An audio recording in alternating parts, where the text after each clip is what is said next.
The village of Kalinga lay in a remote corner of the country, far from the bustling cities and even further from the attention of those in power. It was a small place, tucked away between hills and forests, surrounded by rough, uneven paths that often became nearly impassable during the rainy season. The people who lived there were hardy and used to living off the land, but they had never faced a challenge like the one that had slowly consumed their community over the past months. The village, once vibrant and filled with laughter and the simple joys of life, had been reduced to a place of struggle and quiet despair. Homes that had once been painted and well-kept were now battered and broken, their walls crumbling under the weight of storms, neglect, and the harsh reality of being forgotten. The people who remained in Kalinga were resilient, yes, but even resilience has its limits, and the limits were being tested every single day.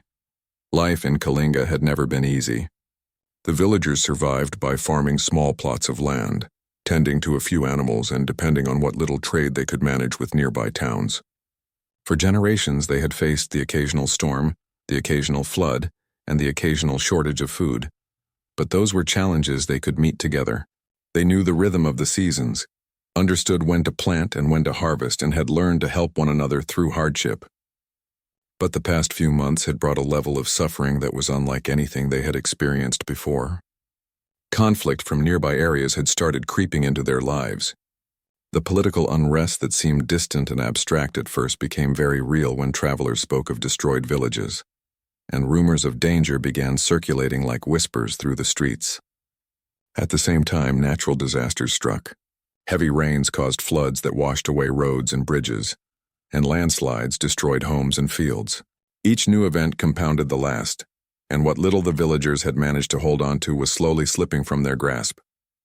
The people of Kalinga were used to helping one another, and in normal times that had been enough. But now they were stretched to the limits of what a small, isolated community could endure. Food was scarce, and the fields that once grew rice and vegetables were now flooded or barren. Wells that had provided clean water had become contaminated, forcing villagers to risk illness just to drink. Children went hungry more often than not, their stomachs empty, their energy low, and their laughter rare. Parents tried to shield their young ones from the reality of their suffering, but it was impossible to hide the truth completely. At night, as they lay on thin mats in the few intact homes, mothers and fathers whispered prayers, hoping that somehow, some way help would arrive. They thought of nearby towns and cities, imagining that someone somewhere must know they were in trouble. But weeks passed without a single visit, without a single sign that anyone was coming to help. The elderly were the hardest hit. Many were already weak and fragile, and without enough food or medicine, their health began to decline rapidly. Minor illnesses that could have been easily treated became serious and sometimes fatal. The few who were able to move around took on the responsibility of caring for the sick, but they too were exhausted and vulnerable. The sense of helplessness grew heavier with each passing day. The villagers understood that they could survive for a time by helping one another, but the reality was becoming clearer. Without outside aid, their chances of making it through the next months were slim. Despite all of this, the community refused to give up entirely. They clung to what hope they had left, and in small ways they tried to maintain their dignity and humanity. Families shared what little food they had, sometimes going without themselves so that a child could eat. Neighbors offered their homes to those whose houses had been destroyed, and even in moments of despair they found ways to comfort one another. Stories of small acts of kindness and bravery circulated quietly, like sparks of light in the darkness. One villager might carry water from a distant stream for an elderly neighbor, while another might fix a broken roof to shelter a family from the rain.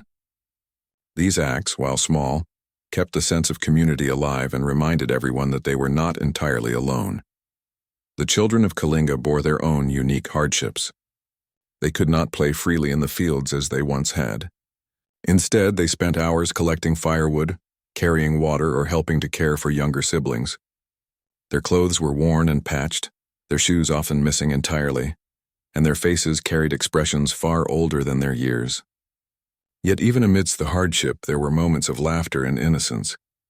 A game with a broken toy, a shared joke, or a fleeting story told under the fading light of evening brought a rare joy, reminding both children and adults that life, even in the harshest conditions, still contained beauty. The village leaders, a small council of elders and respected community members, met frequently to discuss how to survive the worsening crisis. Their conversations were tense and filled with worry. Every plan they made seemed temporary, a stopgap measure to buy time rather than a solution. They debated where to find food, how to protect their homes from the next storm, and how to care for the sick and elderly. Each decision carried weight, and the burden of responsibility was heavy. The leaders knew that if they failed, many lives would be lost. Yet they continued to make choices, hoping that their wisdom and experience could guide the village through the dark times. At night, the village became eerily quiet. Without electricity, only the faint light of fires flickered in the darkness. Shadows danced along the walls of broken homes, and the sounds of animals once common and comforting had grown scarce. The wind whispered through the empty streets, carrying with it a sense of loneliness and vulnerability. Those who were awake stayed close together, sharing stories, offering comfort, or simply sitting in silence, listening to the soft sounds of the night. Sleep came fitfully, interrupted by worry, hunger, and the fear of what the next day might bring. Despite the despair, there was an underlying current of determination. The villagers had lived through hardship before, and even though this time seemed worse than anything they had faced, they refused to give in completely. They held on to memories of better days, the times when festivals brought color and laughter to the streets, when families gathered around meals, and when children ran freely through the fields. These memories became their fuel, reminding them that survival was possible and that life could once again be full of hope. The story of Kalinga in this moment was one of struggle, endurance, and the fragile nature of hope. It was a place where people had been forgotten, where the world seemed to have turned its back, and where survival had become a daily challenge. Yet even in the darkest corners of the village, there were signs of human resilience. Every shared meal, every act of kindness, every whispered word of encouragement was a testament to the strength of the human spirit. Though help had not yet arrived, the villagers of Kalinga continued to face each day with courage, knowing that their lives and the lives of those they loved depended on their ability to endure. In Kalinga, life had become a test of endurance and a reminder of the power of community. Each person played a role in keeping the village alive, from the children who helped gather water to the elders who guided difficult decisions. The village's story was one of quiet heroism, of ordinary people facing extraordinary circumstances with determination, compassion, and unwavering hope. And even as the world outside seemed to forget them, the people of Kalinga remained steadfast, holding on to the belief that one day someone would notice their struggle, and their suffering would not be in vain. The challenges in Kalinga grew worse with each passing day. The village, already struggling to survive, now faced the unrelenting force of nature on top of the lingering threats from conflict nearby. One week in particular tested the villagers like never before. Dark clouds gathered for days, and the wind began to howl through the broken streets and crumbling homes. Rain fell relentlessly, pounding on the fragile roofs, turning the narrow paths into rivers of mud, and sweeping away anything that had not been securely tied down. Fields that had once fed families were washed out, their fertile soil carried away by the torrents of water. Crops, the lifeline of the village, were destroyed in a single night. Vegetables, rice, and grains that villagers had painstakingly grown over months were gone, leaving empty fields that smelled of damp earth and loss. The floods were not just a problem for food. They affected every part of life in Kalinga. The wells, which had already been limited in number, were now contaminated. Mud and debris had filled them, and the water had become unsafe to drink. Villagers tried to boil the water, but fuel was scarce and firewood was wet from the rain. Every attempt to keep clean water available became a struggle against exhaustion and the overwhelming power of the storm. Illnesses started spreading quickly. Children developed fevers. Mothers and fathers became weak, and the elderly suffered from infections and exhaustion. The local herbal remedies that had worked for smaller ailments were not enough against the scale of the sickness that now filled the village. As the storm raged on, the villagers faced another cruel reality. They were completely cut off from the outside world. The roads leading to neighboring towns were washed away or blocked by fallen trees and landslides. Any hope of sending a message for help seemed impossible. Mobile phones, where they existed, often had no signal, and the few landlines in the village were either broken or disconnected. The villagers' isolation had become total. Every day they woke up hoping to see a sign that someone had noticed their suffering, but there was nothing. No vehicles arrived bringing aid, no soldiers, no officials, no humanitarian workers. It felt as though the world had forgotten them completely, leaving them to face the storm, disease, and hunger alone. Fear and uncertainty began to dominate life in Kalinga. Parents worried endlessly about the safety of their children. Mothers stayed awake at night listening to the wind and rain, checking on their children repeatedly, hoping that nothing would happen while they slept. Fathers patrolled the village paths, making sure that no one had fallen into floodwaters or gotten lost in the mud. The sense of danger was constant and the stress weighed heavily on everyone. Sleep became fragmented and even waking hours were spent in tense vigilance, as people tried to manage what little resources they had and protect one another from harm. During this time, desperation forced villagers to make impossible choices. Food was so limited that families had to ration it carefully, giving small portions to the youngest children or to the sick, while older family members went hungry. Some families sent members to forage for edible roots, wild vegetables, or leftover grains in abandoned areas, even when doing so meant risking their safety in the storm and floods. Each trip outside was dangerous and not everyone returned safely. The rain, mud, and treacherous terrain were merciless, and those who ventured out often returned exhausted, soaked, and sometimes carrying nothing at all. The failure of these trips added to the growing despair, a reminder that survival was slipping further out of reach with each passing day. Amidst this chaos, villagers began realizing that the help they had hoped for might never come. Rumors of aid from government agencies or neighboring towns had circulated before, but they had never materialized. Messages sent to distant officials were ignored or lost in bureaucracy. Aid workers who had been expected months earlier never arrived. The villagers began to feel abandoned, left entirely to the mercy of nature and circumstance. This feeling of abandonment was more devastating than the storm itself. It was one thing to struggle against floods, disease, and hunger. It was another to face those dangers alone without anyone coming to notice or help. The sense of hopelessness was suffocating, and yet even in despair the people of Kalinga had no choice but to continue. Even as fear and anxiety mounted, moments of courage and resilience shone through. Individuals and families stepped forward to support one another in remarkable ways.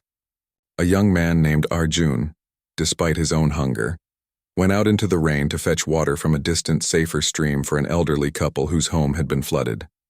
A mother, Priya, used scraps of cloth to fashion temporary rain covers for children who had no shelter, keeping them as dry as possible and comforting them with songs and stories to distract from the fear.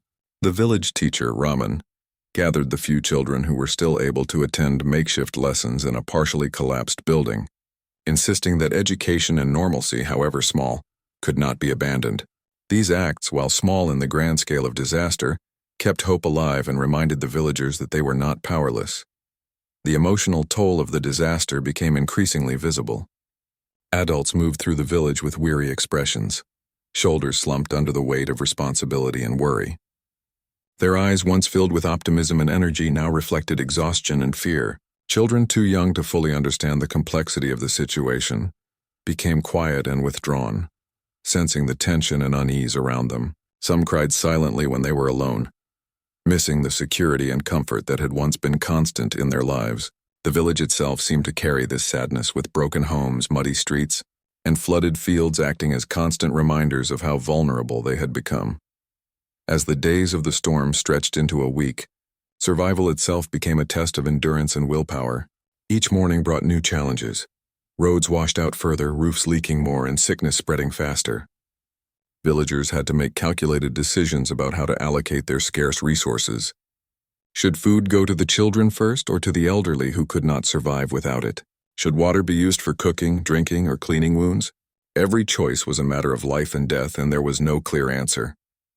The stress of making these decisions added to the physical exhaustion, leaving villagers drained in every sense of the word. Some began to consider leaving the village in search of safety or aid, but even this was not an easy option. The paths to nearby towns were dangerous, flooded, and unstable. There was no guarantee that help awaited them at the end of the journey, and the risk of losing life during travel was high. The decision to leave was heartbreaking because it meant abandoning homes, memories, and those who could not travel, particularly the elderly and the sick. Yet staying also meant facing the storm, hunger and disease without external support. The villagers were trapped in a situation that seemed impossible to escape, caught between danger in the outside world and danger in the familiar village they called home. Despite all this, Kalinga's people continued to find small ways to survive. They shared what little food they had, cared for the sick as best they could, and improvised solutions to protect their homes from further damage. Makeshift bridges were constructed over flooded areas using fallen logs and branches. Broken roofs were patched with tarps and mud. Communities gathered to discuss strategies, and even those with little energy contributed by offering ideas or encouragement. These actions were not enough to solve the crisis, but they allowed the villagers to survive another day. The storm finally began to subside after several days, leaving a trail of destruction behind. Fields were destroyed, homes were partially or completely damaged, and clean water remained scarce. The villagers, exhausted and battered, faced the grim reality that their struggle was far from over. The disaster had shown them both their vulnerability and their strength. They had endured in ways they never imagined, supporting one another through fear, exhaustion, and uncertainty. But the lingering question remained: when, if ever, would help arrive? How much longer could they continue to survive on their own? In those days of rain, mud, and fear, Kalinga became a village defined by resilience in the face of abandonment. Its people learned to rely on each other in ways that were both inspiring and heartbreaking. Acts of bravery, kindness, and sacrifice became the threads holding the community together. Every shared meal, every trip through the mud for water, every comforting word whispered to a scared child contributed to the survival of the village. Even in the darkest moments, the people refused to completely give up. They held on to the hope that someday, help would come. And in that hope lay the strength that would eventually carry them through the worst of the storm and the challenges that followed. Though they could not yet see it, the arrival of help was only a matter of time, and their perseverance, courage, and unity would make them ready to receive it when it finally came. The struggles of that week had tested them beyond measure, but they had survived, and in surviving, they prepared themselves for the day that humanity would finally reach Kalinga. The weeks after the storm in Kalinga became a test not only of endurance, but of courage and human determination.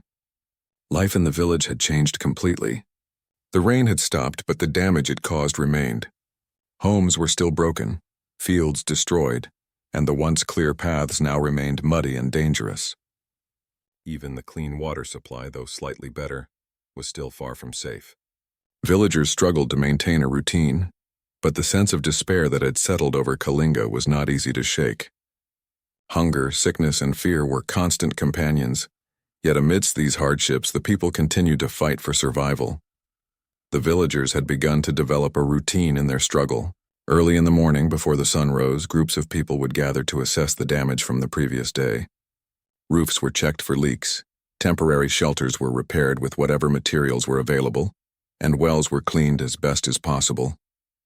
Every step required energy and careful planning because mistakes could mean serious injury or worse. Even with exhaustion pressing down on them, the villagers moved with determination, understanding that inactivity could cost lives. They had learned to adapt quickly, improvising solutions to problems that might have seemed insurmountable to outsiders. Food scarcity remained the greatest challenge. The villagers had very little left from their previous harvests, and wild foods were nearly gone because the storms had damaged the surrounding forests and lands.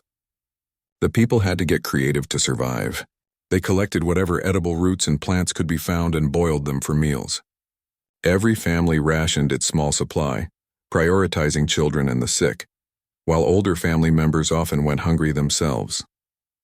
Despite these difficulties, there were acts of generosity that stood out. Families shared food even when it meant going without.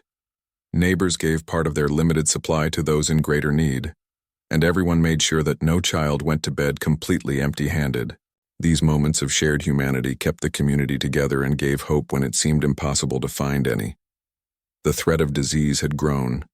Contaminated water, unsanitary living conditions, and malnutrition created a breeding ground for illness.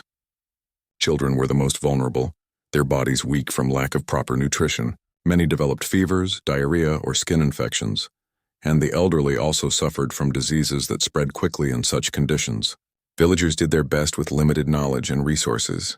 They created makeshift clinics using tarps and borrowed medical supplies from traveling traders. They used traditional remedies to treat minor illnesses, applied clean cloths to wounds, and washed patients as best they could. Though these efforts were not always enough, they demonstrated the ingenuity and determination of the community. Some individuals in the village emerged as quiet heroes.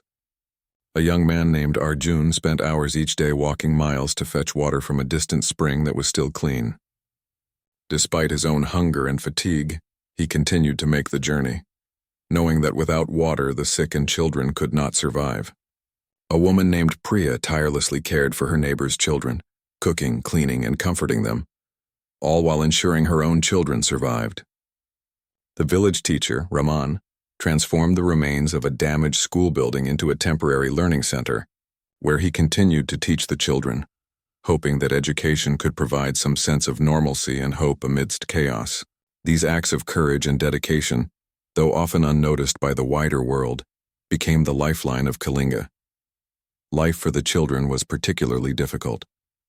They had once played freely in open fields, laughing and running without a care. Now they were forced into adult roles, gathering firewood, fetching water, helping to cook meals, and tending to younger siblings. Many had seen the faces of their parents lined with worry and exhaustion, and they understood in their own way the gravity of the situation. Yet, despite the hardships, children found small ways to hold on to innocence. A game played with scraps of cloth, a story told under a dim firelight, or a brief laugh shared with a friend became small, precious moments that reminded everyone that life was still worth living. The emotional weight of survival pressed heavily on adults. Mothers and fathers worked tirelessly, often sleeping only a few hours at a time. They were constantly thinking about the well-being of their children, their neighbors, and themselves. Every decision was difficult, whether to risk traveling to another part of the village for water, whether to share a portion of food, or whether to spend the night caring for the sick rather than getting any rest. The mental burden was enormous, and the villagers often felt as if they were carrying the weight of the world on their shoulders. Yet they persevered. They understood that giving up meant certain death for themselves and those they loved. So they pushed forward, step by step, day by day. In this period, the village faced unexpected challenges beyond hunger and disease. With damaged infrastructure, communication with the outside world remained impossible. Any hope of rescue or aid seemed distant. Children asked questions about when help might arrive, and parents had no answers. The elders tried to remain strong, encouraging the villagers to keep going and reminding them that they had survived hardships before. But even the elders felt the strain, worried that without external help the situation could worsen and become beyond repair. The collective anxiety created tension, yet at the same time, it strengthened bonds as people realized they could only survive together. Stories of resilience and bravery began to spread quietly among the villagers, reinforcing a sense of shared purpose. A mother, despite being weak herself, carried a sick neighbor to a safer part of the village.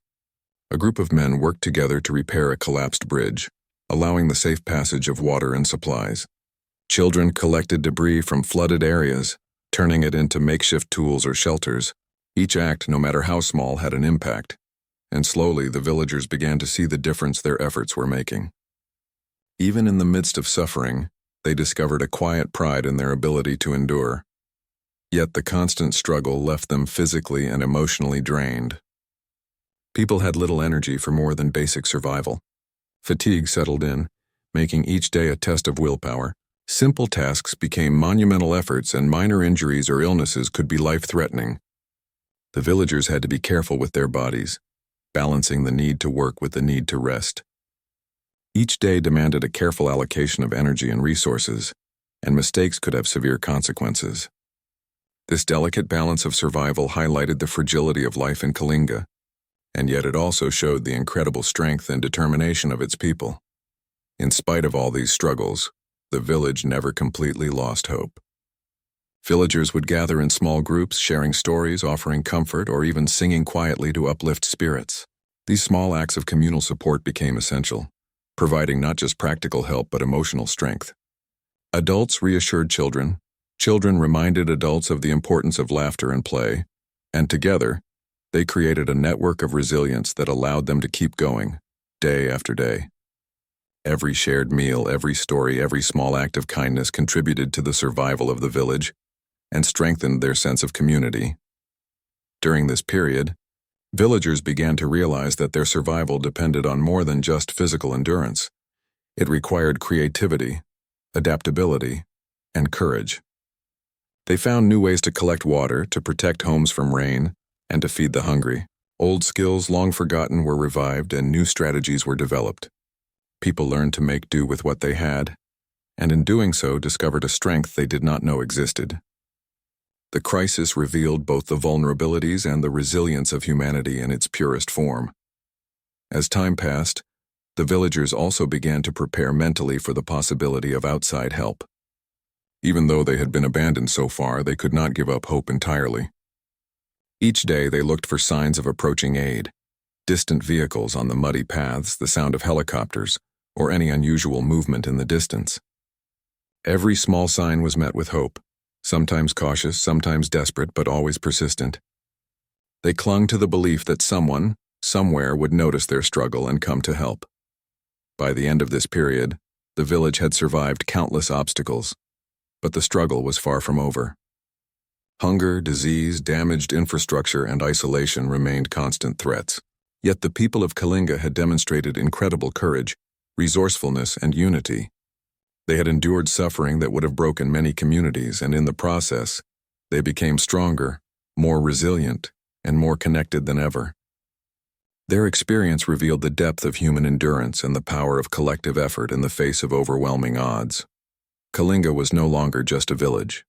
It was a community defined by courage, determination, and hope. The people had faced abandonment, danger, and despair, yet they continued to survive. Every meal shared, every child cared for, every injury tended, and every moment of hope kept the village alive. The struggles of these weeks had shaped them, teaching lessons about compassion, resilience, and the incredible strength of the human spirit. And even though help had not yet arrived, the people of Kalinga were ready, waiting for the moment when someone would finally come to save them, knowing they had endured enough to deserve it. After weeks of relentless struggle, hope finally began to arrive in Kalinga, though the villagers could hardly believe it at first. For so long they had felt abandoned, forgotten by the world beyond their hills and forests, that the idea of outside help seemed almost impossible. Yet one morning a distant hum in the sky caught the attention of those who were up early, preparing for yet another day of survival. Children, who had grown accustomed to fear and uncertainty, ran to the tops of the hills hoping to see a miracle. Slowly through the gray clouds, the villagers saw vehicles approaching along the battered roads. Humanitarian aid workers, bringing with them supplies, medical teams, and a promise of relief. For a moment, time seemed to stand still. People stared in disbelief, unsure whether their eyes were playing tricks on them or whether this was truly the help they had been praying for. The first moments of arrival were chaotic but filled with a sense of hope that had been missing for months. Aid workers jumped into action, carrying food, water, blankets, and medical supplies to the most affected parts of the village. Villagers, initially cautious, rushed to meet them, helping to unload supplies and directing the workers to where they were needed most. Tears streamed down the faces of many, some from joy, some from relief, and some from the overwhelming sense of being noticed and cared for after so long.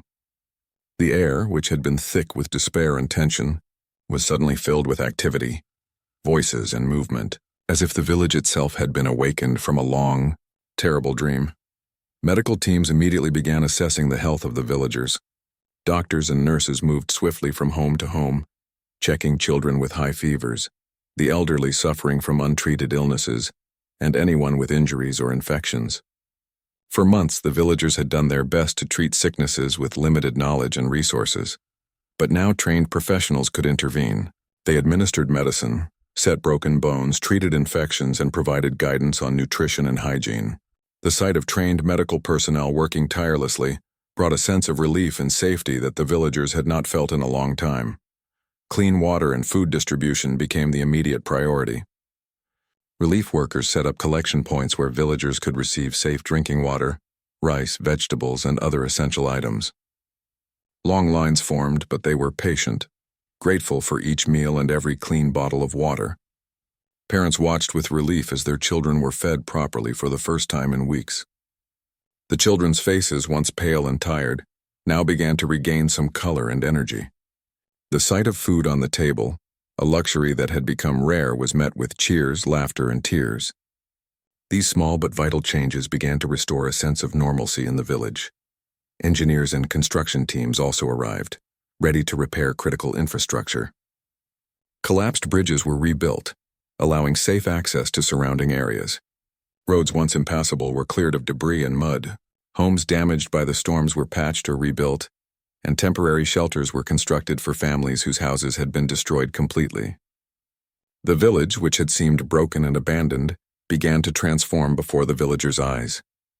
The progress was slow but visible, and every improvement brought hope and a renewed sense of dignity to the community. For the children, the arrival of aid was nothing short of miraculous. Spaces were created for learning and play. Volunteers organized activities, giving the children a chance to laugh, run, and enjoy the innocence of youth once again. School supplies were distributed, and even under the makeshift tents, the children began to read, write, and play games. Their spirits lifted from months of fear and struggle. Education, which had seemed impossible in the chaos of survival, was returning, and with it a sense of stability and hope for the future. The emotional impact of the arrival of help was as significant as the physical aid. Villagers who had felt invisible and abandoned for months now realized that the world had not forgotten them. Strangers had come to their aid, bringing resources, knowledge, and care. The sense of despair that had weighed so heavily began to lift, replaced by gratitude, relief, and a growing sense of security. Families who had spent weeks worried about the survival of their children could now breathe easier. Elders, once consumed by fear and worry, began to smile and share stories of resilience with renewed energy. The aid workers themselves were struck by the strength and courage of the villagers.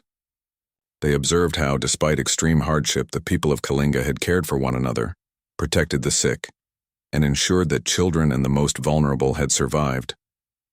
The villagers' determination and resourcefulness impressed them deeply. It was clear that the community had endured not just through necessity, but through a strong sense of unity and compassion. These qualities made the aid workers' task both rewarding and inspiring, knowing that their help would be welcomed by people who had fought so hard to survive. As days passed, relief efforts expanded to more comprehensive programs. Medical teams conducted vaccinations to prevent further outbreaks of disease, while nutritionists helped teach families how to make the most of the available food. Engineers continued to rebuild homes and restore damaged wells. Teachers and volunteers worked to re-establish schools and organize activities for children. Every aspect of the village's life that had been disrupted was slowly being restored. Villagers who had spent months simply surviving now began to feel hope that they could live fully again. One of the most remarkable moments during this period was the sense of empowerment the villagers began to feel. Initially, they had relied entirely on the aid workers, accepting help where it was offered. But as days passed, they became active participants in the rebuilding of their community. Adults helped construct shelters, repair homes, and clear debris. Children assisted in small ways, carrying supplies or helping with cleanup. The villagers realized that the help they had received was not just temporary, it was a partnership. Together with the aid workers, they could rebuild a village stronger than before. This shift from passive recipients to active participants gave them a renewed sense of purpose and pride. The presence of outside help also created a sense of safety and security that had been missing for months. The villagers no longer feared for their immediate survival, as they knew they had access to food, water, and medical care. The constant anxiety that had accompanied each day was replaced by a cautious optimism. Parents could allow their children to play safely, elders could rest without constant fear, and the community could begin planning for the future rather than focusing solely on survival. This psychological relief was as important as the physical aid, providing the villagers with the mental strength to rebuild their lives. Community gatherings, which had been rare during the months of hardship, began to take place again. Villagers gathered to share meals, discuss the progress of reconstruction, and celebrate the small victories they were achieving together. These gatherings were filled with laughter, conversation, and a sense of shared accomplishment. The villagers who had endured so much found joy in the simplest of things: a repaired home, a clean meal, a child's laughter, or the sight of a dry path that could finally be traversed safely. These moments became the foundation for healing, both physically and emotionally. In addition to material aid, the presence of humanitarian workers brought new knowledge and skills to the village. Families learned better hygiene practices to prevent disease, methods to protect crops from future floods, and ways to purify water safely.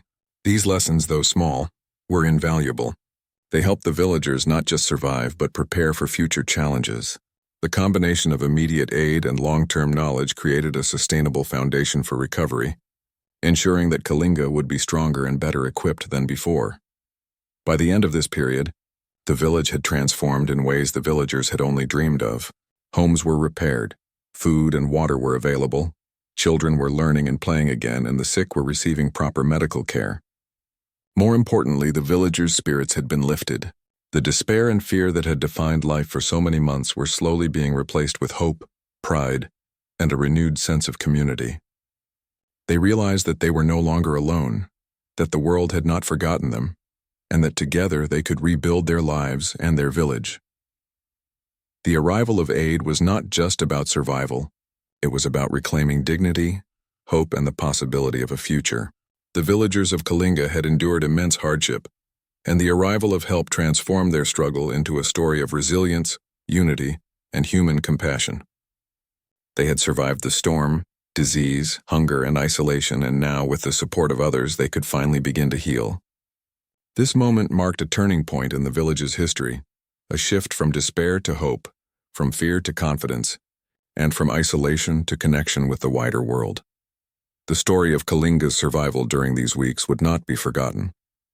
It was a testament to the courage and determination of ordinary people facing extraordinary circumstances. It was also a reminder of the power of human compassion, the importance of solidarity, and the impact of timely help. The villagers had endured unimaginable challenges, and now, with the arrival of humanitarian aid, they could finally breathe, rebuild, and look toward the future with hope. The experience transformed the community, leaving them stronger, wiser, and more united than ever before. After the arrival of help, the village of Kalinga slowly began to experience a transformation that went far beyond immediate survival. The initial relief, the food, clean water, medical care, and temporary shelters, brought instant relief to the villagers, but the longer-term changes had an even greater impact. Life, which had once been consumed entirely by fear and uncertainty, began to regain a rhythm. The villagers could now focus on rebuilding not just their homes but their lives. Children returned to school under the guidance of teachers and volunteers, laughing and playing in the sunlight as their parents worked nearby to repair damaged homes.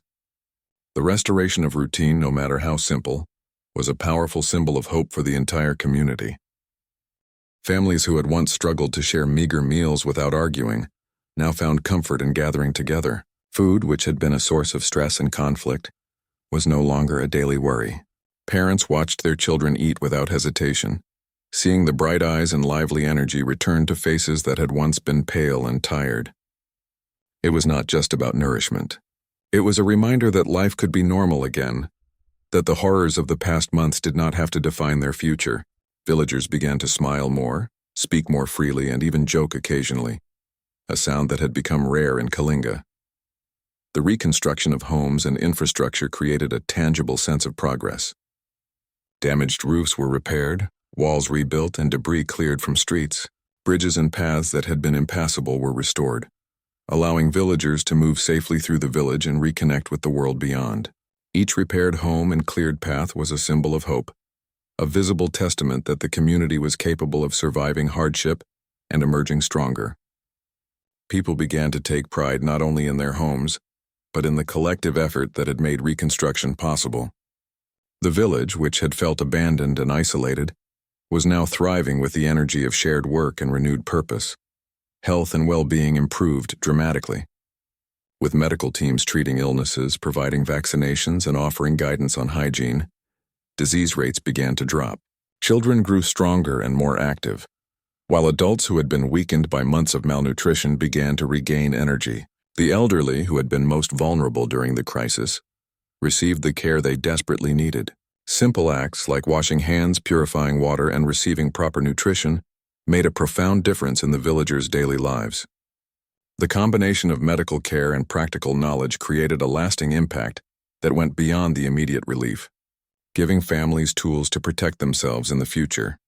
The arrival of aid also brought a sense of empowerment to the villagers.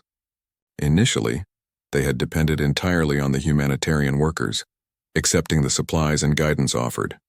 But as time went on, they became active participants in the recovery process. Adults worked alongside volunteers to rebuild homes, repair infrastructure, and distribute supplies. Children helped in small but meaningful ways, carrying water, assisting with cleaning, or supporting their parents in daily tasks. The villagers realized that they were not just passive recipients of help. They were partners in creating a stronger, more resilient community. This sense of agency was invaluable, restoring pride and dignity that had been eroded during months of struggle. Psychologically, the impact of relief was profound. For months, the villagers had lived under constant stress, fearing that any small misstep could result in illness, injury, or death. The arrival of aid brought not only physical relief but mental and emotional healing. Adults could sleep more peacefully, children could play without constant fear, and the community as a whole began to recover from the trauma of prolonged hardship. The reassurance that someone cared and that help was available allowed the villagers to begin processing their experiences, understanding that their survival was a result of both their own resilience and the support of humanity. Education returned to Kalinga. Providing children with more than just academic knowledge, it gave them hope for a future beyond the village. Teachers and volunteers organized classes and activities, rekindling a sense of curiosity and joy in learning. Children who had spent months working or scavenging for survival could once again enjoy the freedom of studying, playing, and imagining possibilities beyond their immediate hardships. Education became a cornerstone for the village's recovery, ensuring that the next generation would be better equipped to face challenges and create opportunities for themselves. Community bonds, which had strengthened during months of struggle, now grew even stronger. Families worked together to repair homes and share resources. Neighbors supported one another, ensuring that everyone had access to food, medical care, and shelter. Villagers celebrated small victories together, whether it was completing a repair project, planting new crops, or seeing a child return to school. These shared experiences fostered a sense of unity and belonging, reminding the villagers that they were not alone, even during the darkest moments. The presence of outside help also inspired a renewed sense of gratitude. Villagers were deeply appreciative of the aid workers, volunteers, and organizations that had come to their rescue. Many expressed their thanks through small gestures, offering food, assisting in construction, or simply sharing stories of their resilience. This gratitude was mutual. Aid workers were deeply moved by the villagers' courage, determination, and resourcefulness. They recognized that the success of their efforts was not only due to their own skills and supplies, but also because the villagers had endured hardship with unwavering strength and had participated actively in the recovery process. Over time, Kalinga began to flourish once again. Fields that had been destroyed were replanted, and crops slowly returned, providing sustainable food for families. Children attended school regularly, and adults found opportunities to engage in work or trade, rebuilding their livelihoods. The village, once defined by despair and struggle, was now a community marked by resilience, hope, and recovery.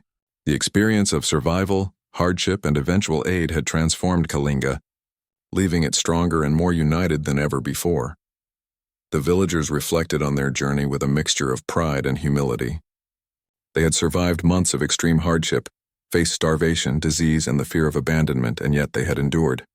Their courage, resourcefulness, and unity had been the foundation of their survival. The arrival of aid had been a turning point, but it was their own determination that had kept them alive long enough to receive help.